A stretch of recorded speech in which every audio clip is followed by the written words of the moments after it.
We are back with a Fox News alert. U.S. military bases in the Middle East remain vigilant after Iran threatened to retaliate after yesterday's strikes, which hit 3 of the country's nuclear facilities. We are living in one of the most volatile times in history. And in uncertain times like these, emotions can play a huge role in people's behaviors, especially when it comes to money. And if we're really heading towards a world of global conflict, my money, my portfolio, the stock market is probably going to be the least of my worries. But here we are, we're still alive, we're still breathing, I still got a roof over my head, I'm not hearing bomb air raid sirens everywhere. But with all jokes aside, emotions can trigger some of the worst financial decisions people can make. So today we are going to be going over what exactly you need to know and what you should be doing to prepare your finances for an uncertain future without all the fear-mongering media. Now, the number one thing you are not going to do is panic sell. History always tends to repeat itself. During major conflicts and events, we often see an initial panic dip followed by a swift and resilient recovery. After Pearl Harbor, the market dropped 3%, then recovered within months.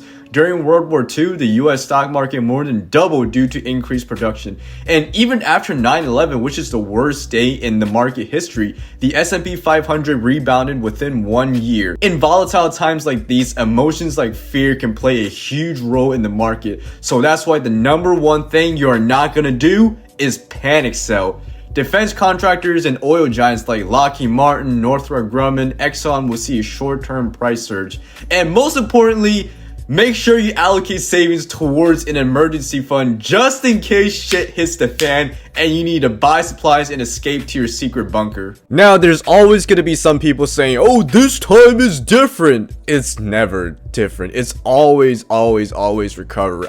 I will put my entire life savings on the line, betting that it's going to recover. And even if it doesn't, even if it goes to shit, well, if the world does go to shit, that's the least of my worries. Now, that doesn't mean you shouldn't have an emergency fund in place. Before you even think about capitalizing on this opportunity, you should be able to cover your own ass. At least 3 to 6 months of living expenses saved, a liquid emergency fund, and easy access to cash. Alright, so now that we went over the basic normie advice, let's go over how you can best take advantage of this opportunity.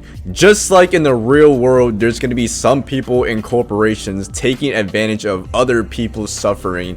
We're not trying to be an asshole here, but if the world does go to shit, we have to best look out for ourselves and do what's best for our self-interest. Now, there is an old saying that states time in the market beats timing the market. Well, if there is a better time to time the market, that would be right now when everyone in the media is panicking about a third world war. And when great companies drop because of global panic, whether it's a war, a pandemic, an economic downturn, sanctions, trade tariffs, whatever it is, that's your best moment to buy in on the golden opportunity. But most importantly, don't go all in, don't overexpose yourself, don't FOMO, because these spikes can reverse quickly if war de-escalates. Because if you ask yourself, if Tesla, Apple, Microsoft, or QQQ fall 10 to 20% because the world is losing its mind, is it really worth less? Or is it just because people are scared?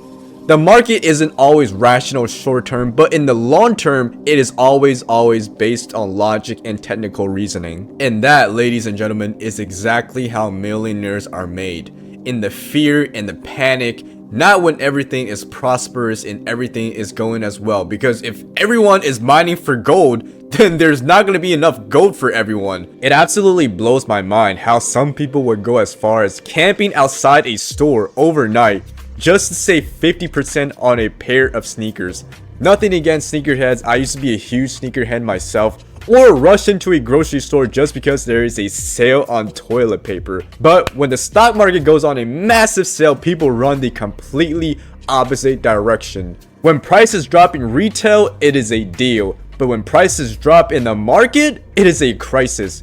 Let that make sense to you. Be strategic, be patient, and be calculated.